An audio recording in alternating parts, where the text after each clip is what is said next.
going to talk about Chennedy Carter, but it looks like she's blacklisted. And she will be playing professional basketball during the season, but it won't be for the WNBA. Is it worth losing your entire WNBA career to attack Caitlin Clark? Kennedy's career with training camp beginning today, Carter has formally committed to Mexico's Professional Basketball League, answering that issue for all of us after more than 120 days without a single WNBA team wanting to sign her. Seriously, she needs to do whatever she can to get some help, get her anger under control, where she will not have another incident like the one where she slammed into Caitlin Clark. She's out of the league. This isn't just another player switching teams. The Chicago Sky's top scorer was officially and totally fired from the league following a purposeful hit on Golden Goose of the WNBA.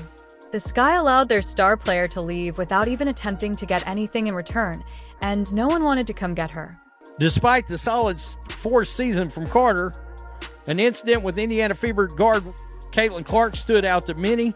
The 2024 WNBA Rookie of the Year came in the league, became arguably the most popular player. There, I cleaned it up for you, which may have rubbed some people the wrong way, including Carter. Imagine the Chicago Sky versus Indiana Fever game on June 1st, 2024. It was a single game in a lengthy WNBA season that no one anticipated would go down in history, with a close score that ended in a narrow 71-70 victory. Tensions were already high when everything changed in an instant. And Clark. I mean, that's clearly a foul, which was called. The question is, will they call it unnecessary? Chennedy Carter. As the players moved to the opposite end following a Chicago basket, Carter and Clark briefly came into contact with one another. There was nothing out of the ordinary in the course of a basketball game, but what followed was anything but. Carter appeared to be going about her business when she abruptly changed course. It wasn't a slight change. Rather, it was a calculated one. She veered straight into Clark's path and gave him a hip check that sent the rookie sprawling across the hardwood. And let's not forget that Angel Reese was captured on camera jumping and clapping on the sidelines right after the contact. So she was signed to the Chicago Sky with Teresa Weatherspoon, with Angel Reese, with Camila Cardoso, and, the rest of the folks. And then we get to the body check. This was originally ruled an away from the ball foul, but it was obviously a flagrant foul. It really upset a lot of people, which really escalated the issue. And it was really just poor sportsmanship on Kennedy's part. The audience gasped in unison as the live feed captured every second of the collision, which wasn't just any basketball play or even a usual hard foul. You could hear the commentators' voices change from game analysis to actual shock. Officials didn't hesitate to blow the whistle, initially calling a routine foul, but even in real time, everyone knew this deserved closer examination. The referees huddled around the monitor, reviewing the footage that millions would soon be analyzing on social media. What was that? Became the immediate question that rippled through the crowd as Clark hit the floor. The day following official confirmation that the collision was not basketball-related and perhaps harmful, their verdict, which was still a common foul, was changed to a flagrant foul. It's one thing pushing Caitlin Clark, and it's another thing blindsiding her. I don't think there's no justification for that. To be honest, we can be honest. In addition to the hit itself, what's most telling about this incident is Clark's reaction to it. While many players might have leaped to the plate in anticipation of a fight, Clark just got up, collected herself, and carried on playing. No escalation, just a rookie displaying veteran poise in a heated moment. The narrative was only strengthened by the contrast between Carter's aggression and Clark's poise. Frame-by-frame analyses of Carter's movements replaced defensive rotations and shooting percentages. Was Carter targeting Clark because she was a rookie? Was this personal professional jealousy? The questions increased, and the basketball game itself took a backseat. Something's got to wake her up, too. Something's got to wake her up and say, man, I could be in the WNBA right now, starting on a team, being their leading scorer. I've got to get my temper in my head under control. I got to figure it out somehow. Nobody, not even Carter or Clark, realized at the time that this 5-second sequence would drastically change Carter's career path. It wasn't just a poor call made during a competitive game. It was the start of her professional unraveling a single physical play that would set off a chain reaction that would ultimately force her out of the league completely. There's no doubt Chennedy Carter is extremely talented, but she's got to get her head screwed on straight. And if the hit alone wasn't enough to ruin Carter's reputation, what happened next would be disastrous, since her answer would add industrial-level fuel to an already blazing fire when the cameras shifted to her post-game performance, giving her an opportunity to clarify or even apologize. That she knocked Caitlin Clark to the floor. We all saw it, a flagrant foul. And many people, including myself, thought it was borderline assault. It was awful. As Carter approached the post-game news conference, the cameras continued to roll, giving her the ideal opportunity to start over. Instead of giving her an open mic to address the elephant in the room, Carter said 7 words that would prove more devastating than any hip check. "I'm not answering no." A well-crafted statement could have changed everything. An apology, an explanation, or even just acknowledging what happened might have softened the blow. Caitlin Clark inquiries. And then Chennedy just wanted to give you an opportunity to talk about that moment between you and Caitlin. What was that play, what was said, and kind of what led to. Next question. Got to play before it seemed like she turned to you a little bit. Yeah. After I ain't answering no Caitlin Clark questions. Did she say anything to you? I don't know what she said. What'd you say to her? I didn't say anything. That's enough. We're good. Sports analysts who might have defended the on-court incident as merely physical basketball were unable to explain Carter's post-game demeanor, as her refusal to address the situation turned what could have been a one-day story into a week-long investigation of her character. While the hip check had raised eyebrows, this response raised red flags. Those 7 words spread through basketball circles with remarkable speed in a matter of hours. Yeah, I wasn't expecting it, but I think it's just respond, calm down, let your play do the talking. It is what it is. It's a physical game. Go make the free throw and then execute on offense. And I feel like that's kind of what we did, but, it is what it is, I guess. I don't know. The fact that Carter's approach differed from Clark's own handling of the matter and that Carter avoided accountability makes it even more harmful. Clark stated to reporters, "Basketball's competitive, I get it, emotions get the best of you, it happened to me too." League bosses were left muttering when one player showed maturity and comprehension while the other displayed a surprising lack of accountability. And there has not been a peep about anywhere that she could be landing in this free agency. So a lot of people, including myself, are wondering, is she worth the risk now? Talent in professional sports is always important, but it's rarely the only factor taken into account. The question now is not whether she can play, but whether she is worth the disruption.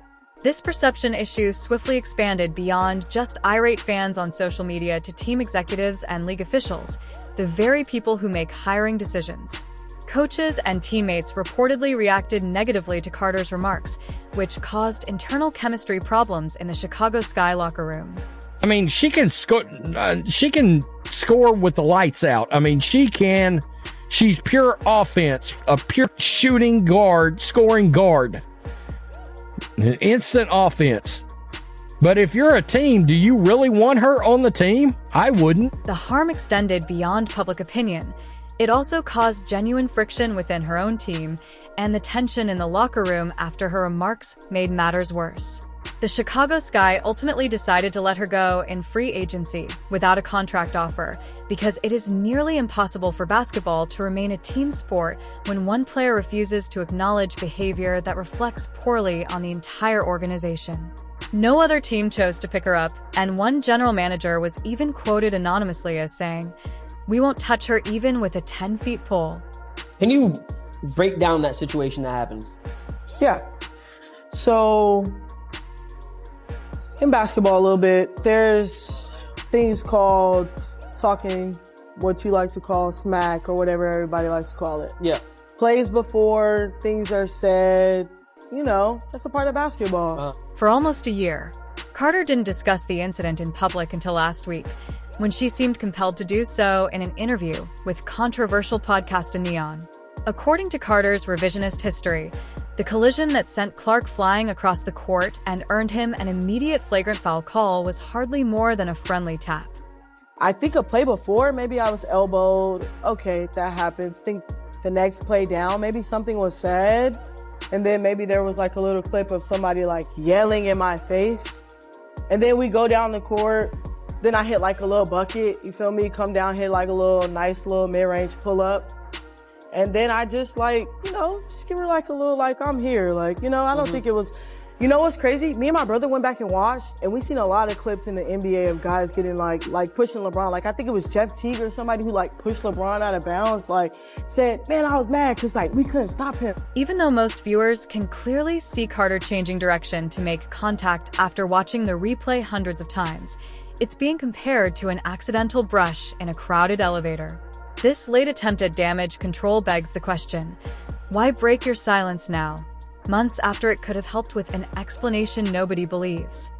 So I'm just like, it's like one of those things, like it happens in basketball. I know people try to say, oh, it's not one of those things. It's not a personal thing. It's a competitive thing. It happens in basketball, and like it's just one of those things. But like, yeah, it's kind of what happened. Then it spiraled out of control. And then the media takes whatever narrative they want to so put you out. watch every single game to see if you can find any deflects in my game, and like it's really nothing that you probably could say too much about. So then you have trolls, and that's why I said they're gonna be around regardless. But yeah, it was just like a nice little like tap, like I'm here, not to like harm you or anything. If you want to push somebody, you're gonna like full force. The timing points to something more premeditated. Perhaps Carter was trying to salvage her reputation, just enough to salvage her career as her basketball options dwindled. But the flimsy explanation only confirmed what many already thought, that this person was unwilling to accept true responsibility for her actions. I mean, that happens, man. Like, it's one of those things. I'm a great player. She's a great player. It looks a certain way. Everybody's going to have their views on it. But my personal view is, I don't have anything against her. She's a great player, and so am I. And I've got buckets all that season. You know what I'm saying? So it's one of those things that, I love it, though. They think I hate it. I love it. I love when it gets riled up and juicy like that. You feed off of like what people say and shit, and it makes you more motivated. Oh, yeah, that's what I'm telling you. Oh, yeah, I love the hate. I love that. Yeah. Oh, yeah. Carter's predicament is especially intriguing because no one doubts her basketball prowess. Due to her career-high 17.5 points per game from the previous season, several WNBA teams ought to have been lining up with contract offers. But the combination of that egregious infraction and her immediate response made her a household name in the league. She did. She stopped and went through. That is not... We watched the clip. There is no way that we're letting this happen. Saying it was nothing. This is not just a tap. Basketball executives are aware that chemistry is important, particularly in women's basketball, where success is frequently determined by team cohesion. Carter wasn't just about adding a terrific scorer. It meant potentially introducing disruption to a perfectly balanced locker room. Her unwillingness to take responsibility for her conduct raised serious questions about how she may respond to coaching criticism or future events. This is crazy, and this changes everything, because all this time we've been waiting on Chennedy Carter to take responsibility for what she did to Caitlin Clark. It shows me, I ain't even got to watch all this footage right here, but I am going to look at it. But it's showing me right now that she still is not taking responsibility for her actions. She's finna blame this whole situation on Caitlin Clark supposedly talking smack to her. While most fans first learned Carter's name after that infamous hip check, WNBA insiders had been exchanging concerned glances about her for years. The truth is that Carter's professional troubles began long before she ever shared a court with Caitlin Clark. Turn the clock back to 2021 when Carter was playing for the Atlanta Dream. Midway through the season, the team suspended her for what they vaguely termed conduct detrimental to the team. This wasn't a minor disciplinary action, it was a significant mid-season suspension following an unspecified argument that disrupted team harmony. The Dream's decision to bench one of their talented young players sent ripples through the league, marking Carter as someone with potential chemistry issues. Atlanta Dream did suspend her in the middle of the sophomore season, basically saying she was a detriment to the team and the team culture. So then the Atlanta Dream decided to trade her to the Sparks, the Los Angeles